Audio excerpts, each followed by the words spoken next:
बिस्मिल्लाहिर्रहमानिर्रहीम। अस्सलाम वालेकुम। ए अल्लाह, आप देख रहे हैं ना, आप अपनी हीरा से मोहब्बत करते हैं ना।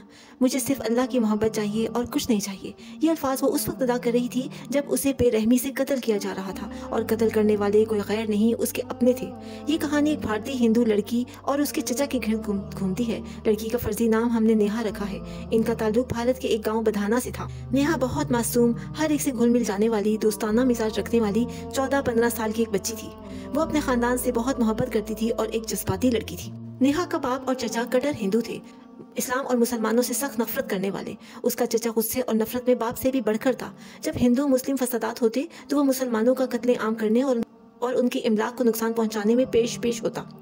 नेहा की जिंदगी का सबसे अहम और खूबसूरत मोड़ आया जब उसको मौलाना करीम साहब के लेक्चर सुनने का मौका मिला। मौलाना की बातें उसके दिल पर गहरा असर डाल रही थी। अब वो कभी कभी अपने घर वालों से छुपकर मौलाना के मदरसे भी जाने लगी। उनसे इस्लाम के मुतालिक सवालात करती। इस्लाम और अल्लाह की मोहब्बत उसके दिल में घर कर गई थी।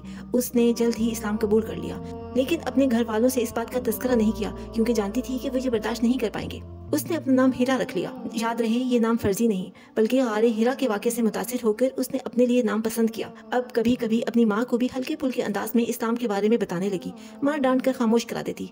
वो घर के एक कोने में छुप कर नमाज भी पढ़ने लगी है, लेकिन खुशबू को भी भला कोई छुपा सकता है। ऐसा ही हुआ। उसके घर वालों को इसके इस्लाम कबूल करने की खबर हो गई। उसके वालिद और चचा ने शुरू में बहुत प्यार से समझाया, लेकिन वो नहीं मानी। वो अपने मौक़िफ़ पर मजबूती से डट गई, बल्कि उनको भी इस्लाम की दावत देती। उसकी बातें अब उनकी बर्दाश्त से बाहर हो गई थीं और नौबत मारपीट तक जा पहुंची। अब वो अक्सर बाप और चचा के हाथों मार खाती। माँ बचाने के लिए आती, लेकिन उसकी भी न सुनी जाती और वो बच्ची एक इंच भी पीछे न हटी। इसी तरह मजीद कुछ दिन गुजर गए कि उसके चचा ने एक घिनौना मंसूबा बनाया और उसके बाप को भी इस मंसूबे में शामिल कर लिया, क्योंकि इन्हें अब यकीन हो चुका था कि ये लड़की अब पीछे हटने वाली नहीं। एक दिन वालिद और चचा ने इसे कहा, चलो हम तुम्हें तुम्हारी खाला से मिलवाने ले चलते हैं, तैयार हो जाओ। इसको न जाने कैसे इनके इरादों का इल्म हो गया। बोली, ठीक है मैं चलती हूँ, बस मुझे आखिरी बार नमाज पढ़ने थे। उन्होंने इजाज़त दे दी। हीरा ने नहा धोकर नए कपड़े पहने, तैयार हुई और 2 नफिल नमाज पढ़ने लगी और फिर खूब दुआएं मांगी। फिर वो हीरा को लेकर जंगल की तरफ चले गए। ये रास्ता उसकी खाला के घर की तरफ नहीं जाता था, लेकिन वो कुछ ना बोली, खामोशी से चलती रही। और फिर एक मकाम पर पहुंचकर चचा ने गहरा गड्ढा खोदा। वो एक तरफ बैठी सब कुछ देख रही थी, कोई सवाल ना किया। और फिर उसके चचा ने उसे इस गड्ढे में धक्का दे दिया। वो चिल्लाई, चचा जी आखिरी बार बस मेरी एक बात सुन लें, इस्लाम कबूल कर लेना, जहन्नुम की आग से बच जाओ। चचा बोला, हम तो पता नहीं बच पाएंगे कि नहीं, लेकिन अब तुम इस आग से नहीं बचोगी, और इस पर पेट्रोल छिड़क कर आग लगा दी। या अल्लाह, आप देख रहे हैं ना, आप अपनी हीरा से मोहब्बत करते हैं ना। पिताजी इस्लाम कबूल कर लेना, कहीं देर ना हो जाए। चाचा जी जहन्नुम की आग से बच जाना। वो जल रही थी और ये दिल को चीर देने वाले अल्फाज अदा कर रही थी। इस हालत में भी उसको अपने घर वालों की फिक्र थी, उनको दावत हक दे रही थी। उसकी आहें और सिसकियां आसमान को छू रही थी। और फिर वो अपने खालिक की हकीकी से जा मिली। इस दर्दनाक वाक़े के बाद हीरा का बाप बिस्तर से जा लगा। हीरा की आहो पुकार इसको चैन नहीं लेने दे रही थी। वो हर वक्त करवटें बदलता रहता, लेकिन नींद उसकी आंखों से कोसों दूर थी। इसकी बीमारी बढ़ती जा रही थी। एक दिन अपने भाई यानी हीरा के चचा से कहने लगा, जाओ मौलवी साहब को बुला लाओ, मैंने कलमा पढ़ना है। चचा गुस्से से बोला, क्या आप चाहते हैं नेहा की तरह मैं आपका भी कत्ल कर दूं?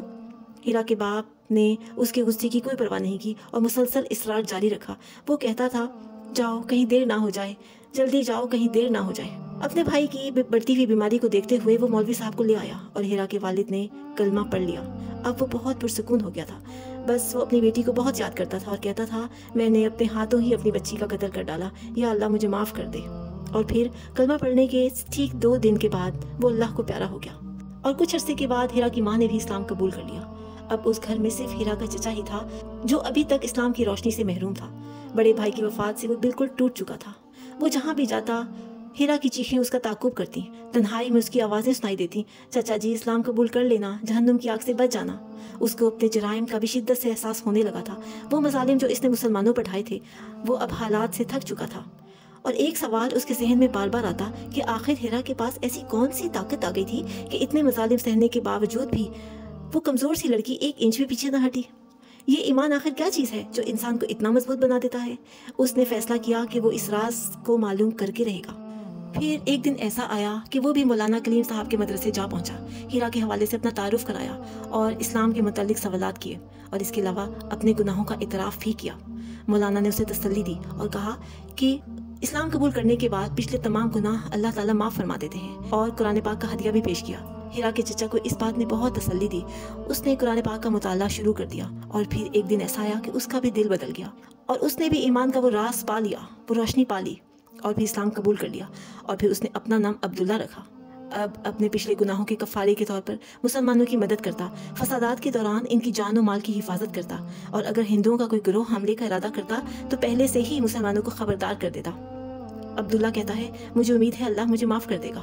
وہ مزید کہتا ہے ہیرا کو گزرے کئی سال بیت گئے لیکن میں اپنی پیاری بھتیجی کو ایک لمحے کے لیے بھی بھلا نہیں سکا۔ اس کا معصوم چہرہ میری آنکھوں کے سامنے رہتا ہے۔ اللہ مجھے معاف کر دے، آمین۔ ہیرا خود تو چلی گئی لیکن جاتے جاتے اپنے سارے خاندان کو ایمان کی روشنی دے گئی۔ سچائی پر مبنی کہانیاں آپ تک پہنچنے سے پہلے ریسرچ کے مراحل سے گزرتی ہیں اور کوشش کی جاتی ہے ان میں جھوٹ بالکل شامل نہ ہونے پائے۔ چینل کو سبسکرائب کریں، لائک اور شیئر کریں۔